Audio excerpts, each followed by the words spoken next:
And of course, there are all these 敬语, all these honorific, respectful forms, depending on the level of formality and your relationship to the person you're talking to. But in addition to that, in the case of Japanese, you have 3 different alphabets or syllabaries or writing systems, the kanji and the hiragana and the katakana, and they don't all fit together in any very logical way. So for me, that made learning Japanese even harder than learning Chinese. But there's no doubt that for a native English speaker, Chinese is one of a small group. I would say Japanese, and then Chinese, and then Korean, and then Arabic.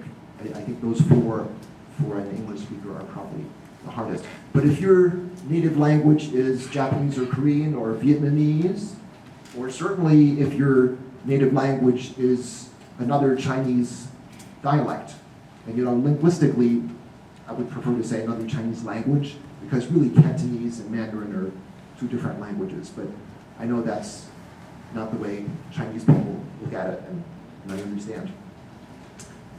All right, so sometimes my friends say, Neil, what is your secret in learning all these languages? And by the way, I don't speak them all as well as I would like to, as well as I should, and some of them, 早就还给老师了, I've forgotten a lot of, and others, after a few days, I can get fluent again.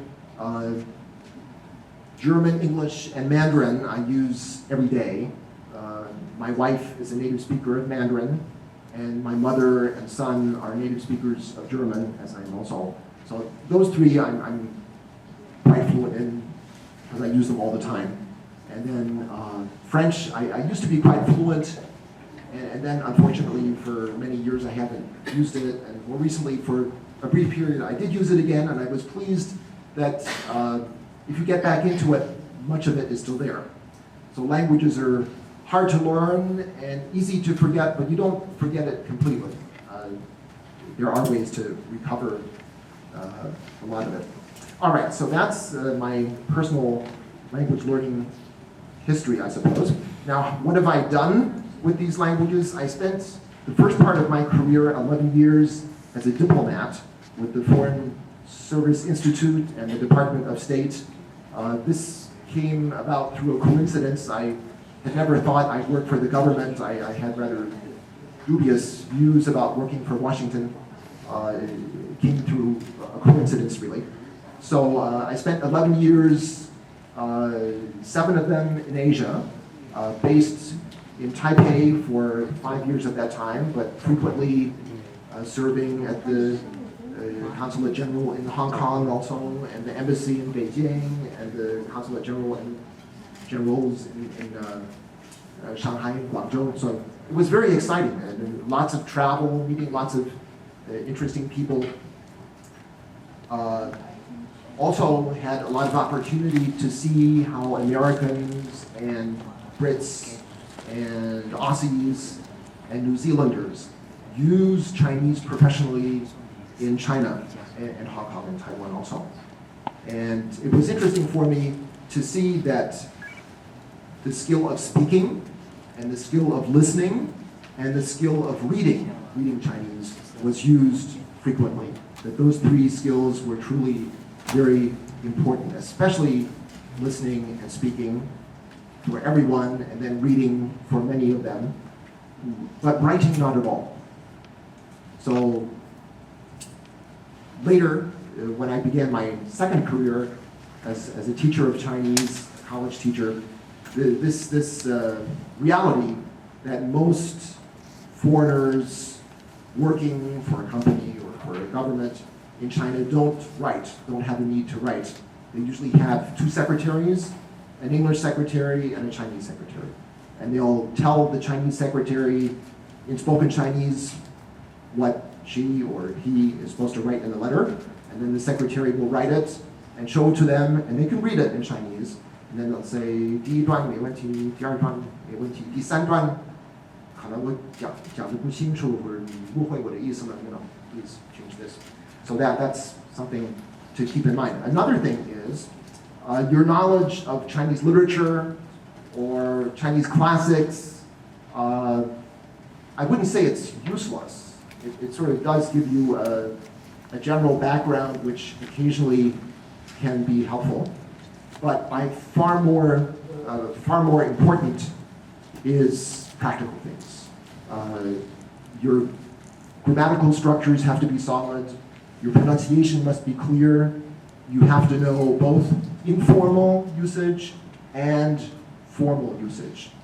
Because you know how it is in Chinese society. You want to negotiate a business deal. Some very naive Americans, they'll come right off the plane and in a bone-crunching sort of way, shake somebody's hand or slap them on the back and then start talking business right away. You don't do that in China. You first have to get to know the person, talk about your family, ask about their family. There's all this, you have to develop a relationship of trust and so forth. So we have to give our students the vocabulary and the grammar and the knowledge that they're able to do that. All these years I was a diplomat. It was interesting. There were many funny things that happened. Typically, I would accompany senators and congressmen in Beijing, and they would give their public speech, and like I'm doing now, saying things like, "I'm so happy to be here in the Republic of China," during that.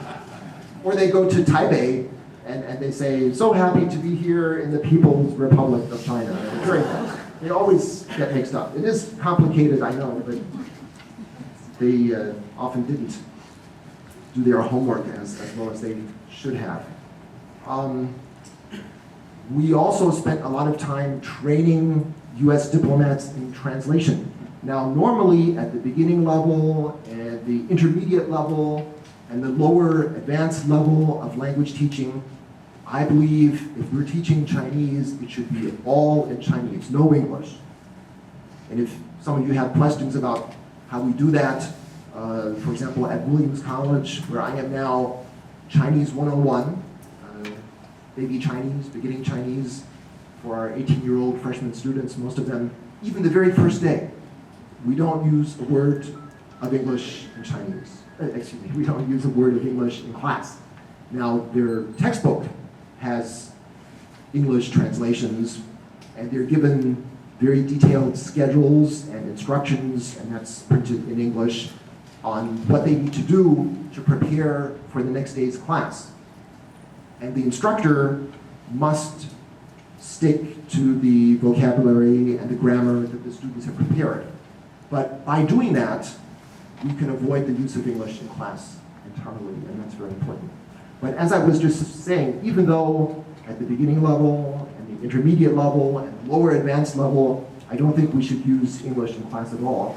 At the very advanced level, actually, there is a role for high-level, formal, professional interpreting, interpreting the oral translation, and translation, which is written translation. So I spent a fair amount of time helping train American diplomats, and actually British and Australian and New Zealand, and even a few French diplomats and military personnel in high-level Chinese. And it was very interesting engaging in such translation. They typically made all sorts of funny, strange mistakes. For example, Liu Xiaozhang, translated into English, is President Liu, but then back translating that into Chinese, they would say Liu Zongtong. So you've just been promoted several times. Or you may be familiar, people interested in interpreting often mention the example of the biblical phrase from the Bible. The original is something like the spirit was willing, but the flesh was weak. And that was translated first into Russian, and then into French, and then into German, and then into Chinese, and then back into English. And it came out, the ghost wanted to, but the meat was soft. So translation is a double-edged sword. You